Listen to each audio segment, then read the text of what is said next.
দেখো ফাইনালি কিন্তু টিটির দেখা মিল, জেনারেলেও কিন্তু টিটি থাকে, এইটা কিন্তু সাবধান।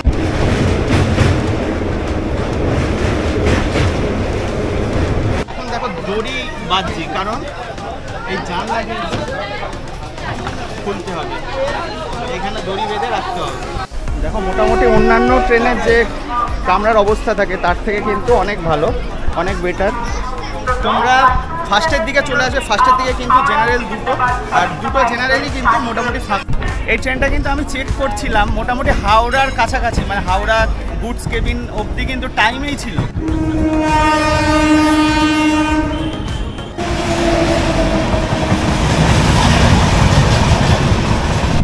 এটাই কিন্তু সেই চেন্নাই করমণ্ডল।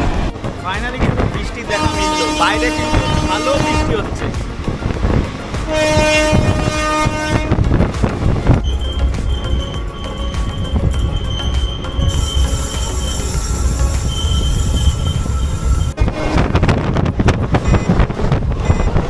তো গুড মর্নিং বন্ধুরা, good morning from Howrah station.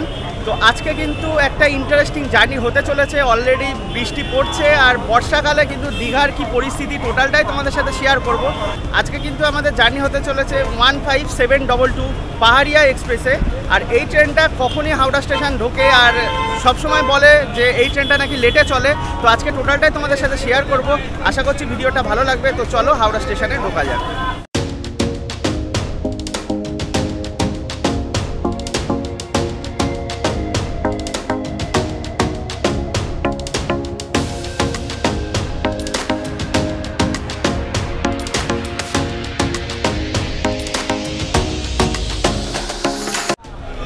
দেখো আমাদের ট্রেন কিন্তু 10 নম্বর প্ল্যাটফর্মে দিয়ে দিয়েছে, আর আমরা অ্যাকচুয়ালি নিউ বিল্ডিংয়ে ছিলাম।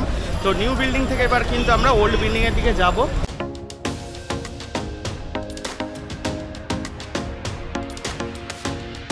এই হচ্ছে 12 নম্বর প্ল্যাটফর্ম, আর ট্রেনটা কিন্তু আমাদের এই 12 নম্বর প্ল্যাটফর্মে দিয়েছে।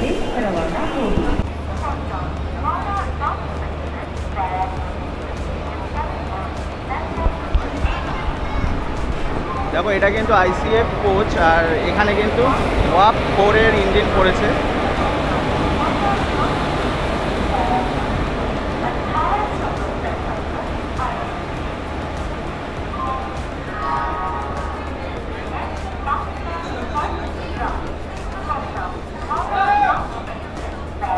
দেখো যেহেতু এনজিপির দিক থেকে আসলো, তো ইঞ্জিন তো সামনে চলে গেছে, তো ওই ইঞ্জিন খুলে দিয়ে কিন্তু এখন নিউ ইঞ্জিন আসছে।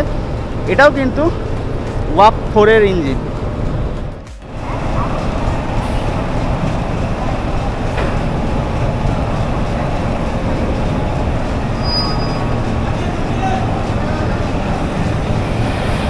দেখো অবস্থা, মানে প্রথমত আইসিএফ কোচ তো মোটেই ভালো না, নোংরা। কিন্তু একটা ভালো, সেটা হচ্ছে ফাঁকা যায় পাহাড়িয়া, কারণ এর আগেও শুনেছিলাম, তোমাদেরকেও দেখাচ্ছি একবার। কোচটা কিন্তু ভালোই ফাঁকা। আর এখন দেখো দড়ি বাজছি, কারণ এই জানলা কিন্তু খুলতে হবে, এখানে দড়ি বেঁধে রাখতে হবে। এখানে তো একটা দড়ি ছিল, এটা হবে না, খুলে যাবে মনে হচ্ছে, ছিঁড়ে না যায়। তো দেখো তো আমরা তো ট্রেনের টিকিট মানে রিজার্ভেশন টিকিট, কনফার্ম টিকিট পাইনি, আর আমরা উঠেছি জেনারেলে। আর তোমাদেরকে জেনারেল কামরাটা একবার দেখিয়ে দিই। পাহাড়িয়া এক্সপ্রেসে কিন্তু জেনারেল একদম ফাঁকা থাকে, মানে মোটামুটি তোমরা সিট পেয়ে যেতে পারো। তো চলো ভেতরে উঠে তোমাদের দেখিয়ে দিচ্ছি।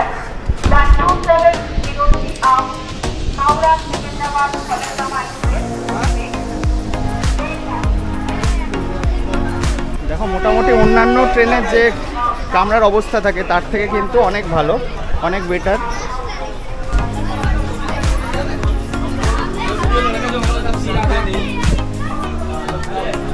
দেখো আমরা যে এই কামরাটা উঠেছি, মানে তোমরা ফার্স্টের দিকে চলে আসবে, ফার্স্টের দিকে কিন্তু জেনারেল দুটো, আর দুটো জেনারেলই কিন্তু মোটামুটি ফাঁকা, তোমরা আরামসে চলে যেতে পারো। দেখো ট্রেন কিন্তু 7:50 ছেড়ে দেওয়ার কথা, কিন্তু এখনই কিন্তু দেখো বাজে প্রায় 8:15, এখনও কিন্তু ট্রেন ছাড়েনি। কিন্তু একটাই প্লাস পয়েন্ট, মানে এখানে যে দুটো জেনারেল কোচ রয়েছে দুটোই কিন্তু ফাঁকা। তোমরা চাইলে পাহাড়িয়া ধরতে পারো, যাদের কনফার্ম টিকিট নেই তারা কিন্তু এখানে আরামসে বসে দীঘা চলে যেতে পারো। দেখো ট্রেন কিন্তু অনেকটাই লেট করে ফেলেছে। আর তোমাদেরকে একটা ইনফরমেশান দিয়ে দিই, দেখো এই ট্রেনটা কিন্তু এনজিপি থেকে দীঘা আসে, আর এনজিপি থেকে দীঘার মধ্যে কিন্তু টোটাল 16টা হল্ট রয়েছে। দেখো ট্রেন কিন্তু অলরেডি মোটামুটি 40 মিনিট লেট, কারণ 7:50 ছাড়ার কথা, এখন দেখো 8:28 বেজে গেছে। আর ট্রেন কিন্তু সবে হাওড়া স্টেশন ছাড়লো।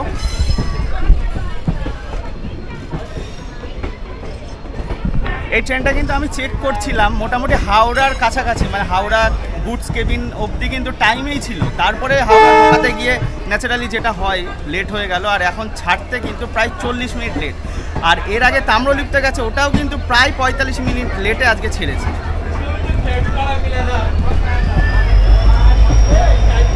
ট্রেন তো হাওড়া স্টেশন ছেড়ে দিল, এখন টিকিয়াপাড়া ক্রস করছি। আর তোমাদের কিছু ইনফরমেশান দিয়ে দিই, হাওড়া থেকে দীঘার মধ্যে কিন্তু টোটাল 6টা হল্ট পড়বে। নেক্সট যে হল্ট সেটা হচ্ছে সাঁতরাগাছি। আর সাঁতরাগাছিতে কিন্তু 8:06 মানে সকাল 8:06 পৌঁছানোর কথা, কিন্তু সে জায়গায় কিন্তু হাওড়া স্টেশন থেকে আমাদের ট্রেন ছাড়লো প্রায় 8:30। তাহলে বুঝতে পারছো কটায় সাঁতরাগাছি স্টেশন পৌঁছাবে, সেটাও তোমাদের সাথে শেয়ার করব। আর এই ট্রেনটা কিন্তু রাত 8:15 এনজিপির থেকে ছেড়ে এসে দীঘাতে পরের দিন সকাল 11:55 ঢোকার কথা। সে জায়গায় তো ট্রেন লেট হয়েই গেল হাওড়া স্টেশনে। কখন ঢুকছে সেটাও তোমাদের সাথে শেয়ার করব। আর এনজিপির থেকে দীঘা অবধি কিন্তু তার মাঝে, মানে এনজিপি আর দীঘা এই দুটো স্টেশনের মাঝে কিন্তু টোটাল 16টা হল্ট। আর হাওড়া থেকে দীঘার মাঝে কিন্তু টোটাল 6টা হল্ট।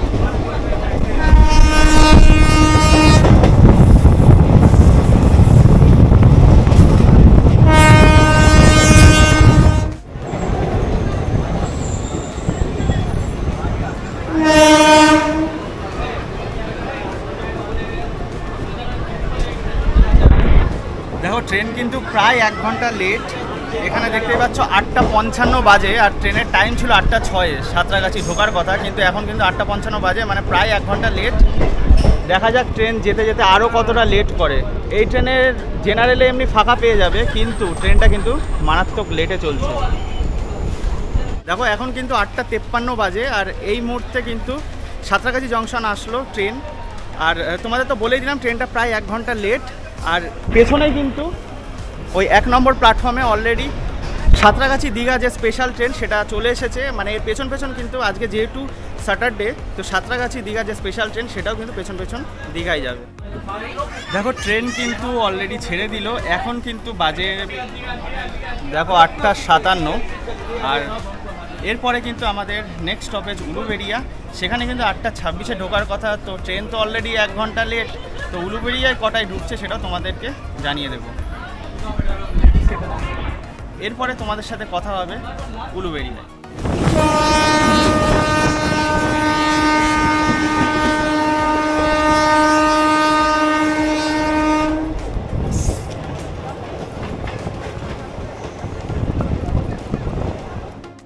এখন কিন্তু ক্রস করবে 12129 আজাদ হিন্দ এক্সপ্রেস, যেটা কিনা পুনে থেকে হাওড়া চলে।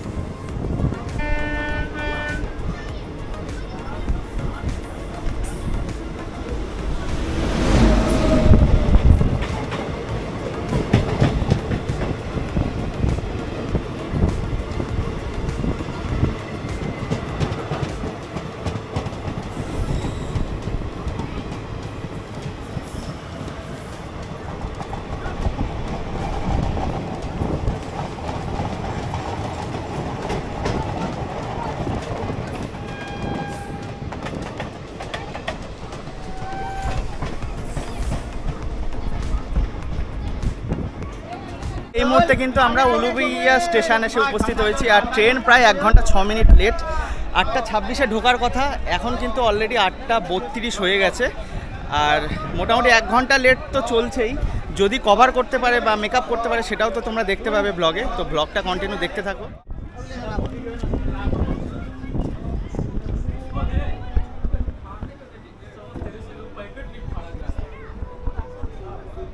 ট্রেন তো মোটামুটি 1 ঘন্টা 6 মিনিট লেটে চলছে, উলুবেড়িয়া ছেড়ে দিল। আর নেক্সট স্টপেজ কিন্তু বাগনান।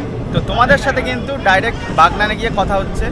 আর অ্যাকচুয়ালি ট্রেনটায় মানে আইসিএফ কোচ তোমাদের তো দেখালামই, আর তোমরা বুঝতেই পারছো। আর ট্রেনটায় কিন্তু ফাঁকা যায়, মানে জেনারেল যারা টিকিট পাচ্ছ না, চাইছো বাসেও যাবে না, মানে ট্রেনই তাদের ভরসা। উইকলি স্পেশাল যে পাহাড়িয়া এক্সপ্রেস, এটাই কিন্তু জেনারেল কামরা অনেকটা ফাঁকা, তোমরা আরামসে বসে যেতে পারো। কিন্তু প্রবলেম এটাই যে ট্রেনটা কিন্তু লেটে চলে বেশিরভাগ দিন।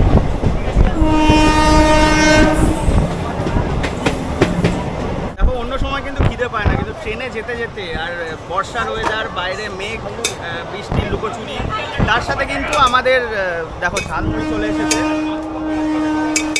আমরা কিন্তু ঝালমুড়ি খেতে খেতে দীঘা যাবো। কি ঝালমুড়ি খাবে নাকি? বললাম খিদে পেয়ে চা খেতে দিয়েছিলাম, শুধু লেমন টি খাবো না।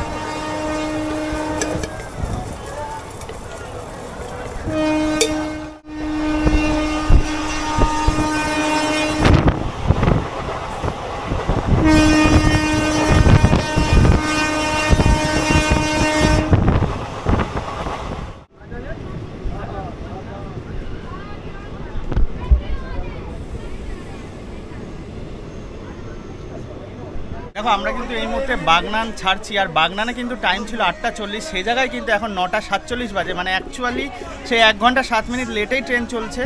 আর এখন কিন্তু বাগনান ছেড়ে আমরা এগিয়ে যাচ্ছি। নেক্সট স্টপেজ কিন্তু মেচেদা, আর মেচেদার পরই কিন্তু বাঁ দিকে কার্ভ হয়ে দীঘার লাইন ধরে নেবে।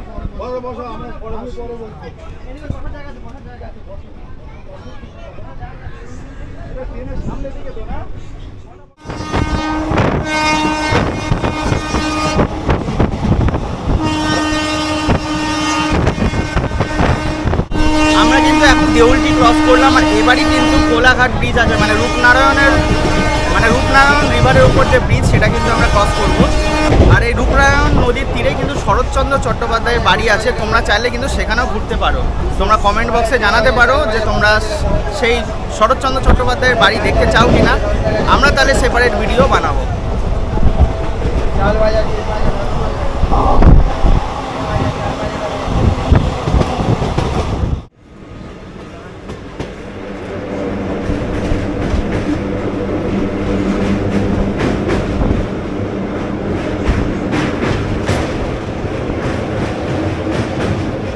দেখো অ্যাকচুয়ালি কোলাঘাট ব্রিজ আমরা যে ক্রস করছি, এই একটা রয়েছে ট্রেনের ব্রিজ, পাশের আর একটা ট্রেনের ব্রিজ, আর তারপরে কিন্তু চেন্নাই কলকাতা রোড।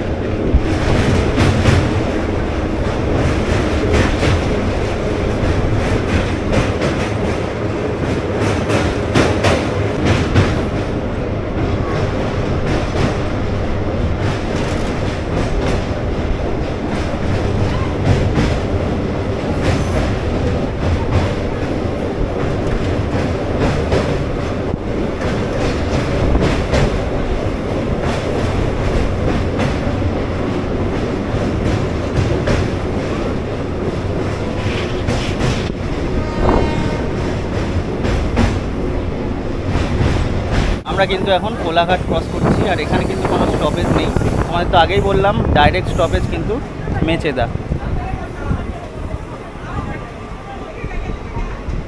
ফাইনালি কিন্তু টিটির দেখা মিললো, মানে এই লাইনে কিন্তু অ্যাকচুয়ালি টিটির দেখা মেলে না। দেখো এই যে টিটি ট্রেন চেক করছে, আর আমাদের তো ফোনে টিকিট কাটা, এটাই দেখাবো। আমাদের বললো টিকিট দেখাতে। তো যাই হোক, দেখো জেনারেলেও কিন্তু টিটি থাকে, এইটা কিন্তু সাবধান। যারা ভাবছো জেনারেলে মানে টিকিট ছাড়াই জার্নি করবে, সেটা কিন্তু ভুল করবে। তো দেখো এই লাইনে কিন্তু টিটি থাকে, কারণ এর আগেও যে ট্রেন মানে তাম্রলিপ্ত এক্সপ্রেসে জার্নি করেছিলাম, সেটাতেও কিন্তু টিটি ছিল। দেখো এখন কিন্তু মেচেদা ঢুকছি আমরা, আর সেম রেজাল্ট। দেখো মেচেদাতে কিন্তু এই ট্রেন ঢোকার কথা ছিল 8:56-তে, সে জায়গায় এখন কিন্তু 10:03 বেজে গেছে। আর ট্রেন কিন্তু সেম রেজাল্ট, মানে 1 ঘন্টার উপরে ট্রেন লেট। জানি না মেকআপ করতে পারবে কি না।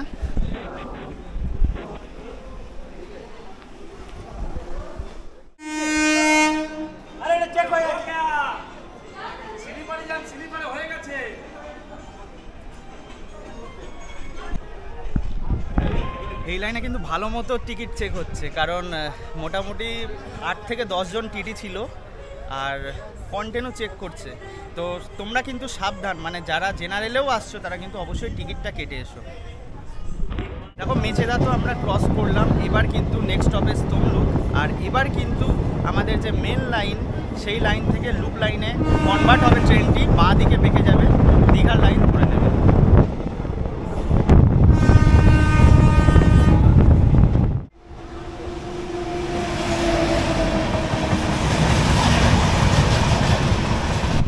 এটাই কিন্তু সেই চেন্নাই করমণ্ডল।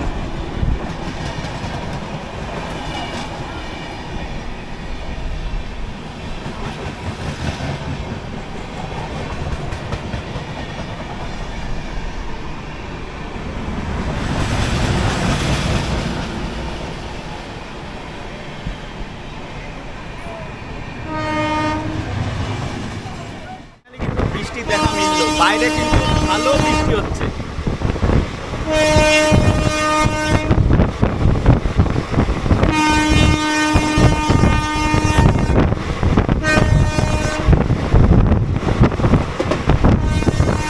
এবার কিন্তু আমরা পাঁশকুড়া যে আউটার কেবিন রয়েছে সেটা ক্রস করলাম, আর এইবারই সেই কার্ভটা আসবে, বাঁ দিকে বেঁকে যাবে, দীঘার লাইন ধরে নেবে।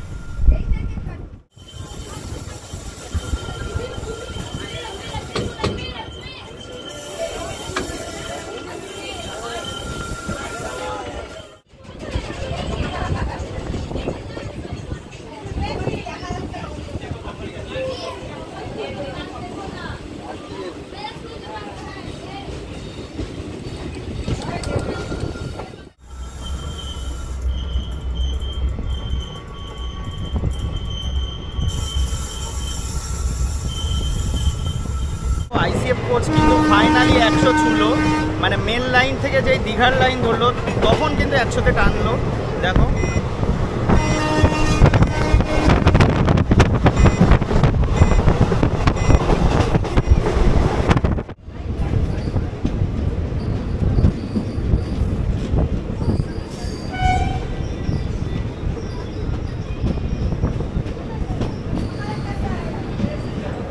ট্রেন কিন্তু এখনও কন্টিনিউ 1 ঘন্টা 5 মিনিট লেট। এই ট্রেনটার কিন্তু তমলুকে ঢোকার কথা 9টা 36-এ আর 38-এ ছাড়ার কথা, 2 মিনিটের হল্ট দেওয়ার কথা, কিন্তু সে জায়গায় কিন্তু 10টা 42 অলরেডি বেজে গেছে, আর এই মুহূর্তে কিন্তু তমলুকে সবে পৌঁছালো। আর আমরা কিন্তু টোটাল 93 কিলোমিটার জার্নি করে চলে এসেছি, আর আমাদের টোটাল জার্নি হবে 187 কিলোমিটার। দেখো আমাদের ট্রেন তো তমলুক ছেড়ে দিল, আর নেক্সট স্টপেজ কিন্তু কাঁথি, আর কাঁথির পরেই দীঘা, মানে লাস্ট আমাদের স্টপেজ কিন্তু কাঁথি।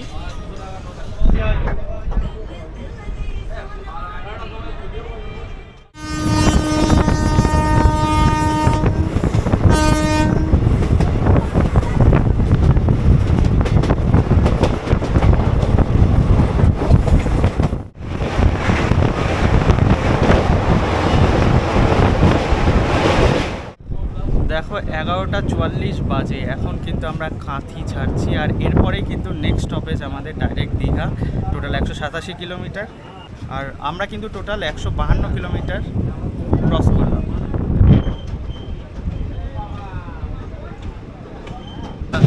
তো ট্রেন তো মোটামুটি 1 ঘন্টা লেটেই চলছে, আর এরপরে নেক্সট স্টপেজ তো তোমাদের বললাম আমি ডাইরেক্ট দীঘা। তো ডাইরেক্ট দীঘায় গিয়ে তোমাদের সাথে কথা হবে।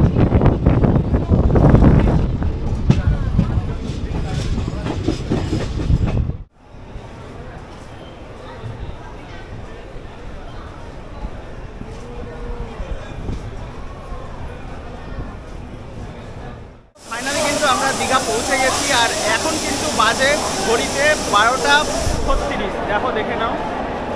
আর আমাদের কিন্তু ট্রেনের টাইম ছিল 11:55, মানে মোটামুটি ধরো 40 মিনিট তো লেট হয়েইছে, আর এর আগে কিন্তু প্রায় 1 ঘন্টা 7 মিনিট লেট ছিল, কিন্তু মোটামুটি একটু কভার করেছে, 40 মিনিট লেটে দীঘা স্টেশনে ঢুকিয়েছে। তো চলো এবার সমুদ্রের দিকে যাওয়া যাক। আর দীঘা মানেই তো বিচে সমুদ্র স্নান, চেষ্টা করব সমুদ্র স্নান করার। তো চলো আস্তে আস্তে বাইরের দিকে যাই, আর হোটেলও নিতে হবে।